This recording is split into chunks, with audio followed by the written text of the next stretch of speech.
So this is an account of when Edward Pease met George Stephenson, and it's from the Diaries of Edward Pease, edited by Alfred E. Pease. One day in 1821, Edward Pease was writing in his room when a servant announced that two strange men wished to speak to him. He was busy, and he sent a message that he was much too occupied to see them. The door had no sooner closed than he laid down his pen and wondered whether he had done right. Then he rose from his chair and went downstairs. He asked where the men were and was told they were in the kitchen. Going into the kitchen, he found them. They gave their names as Nicholas Wood, viewer at Killingworth Colliery, and George Stephenson, an engine wright at the pits. Mr. Pease sat on the edge of the kitchen table to learn their errand. Stephenson handed him a letter from Mr. Lambert, the manager of Killingworth, recommending Stephenson to the notice of Mr. Pease as a man who understood laying down railways.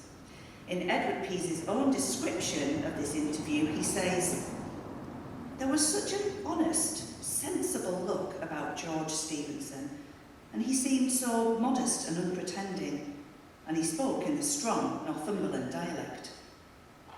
During the conversation, Edward Pease agreed that Stephenson was right when he recommended, for the purpose Edward Pease had in mind, a railroad instead of a tramroad.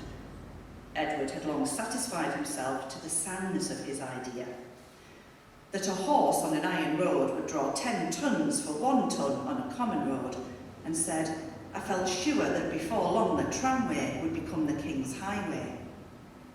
Then Stephenson told him the locomotive that he had made to run on the pit railway was worth 50 horses. "Come over to Killingsworth and see what my Blutcher can do. Seeing is believing, sir," he said. So in the summer of 1822, Edward Pease and his cousin Thomas Richardson set out to visit Killingsworth. He found George Stephenson's cottage. Mrs. Stephenson told him her husband was at the pit, but that she would send for him. Stephenson soon after turned up in his pitman's garb. He brought up his locomotive and made the two gentlemen get up and put it through its paces. From that day, Edward Pease's faith in the locomotive never wavered.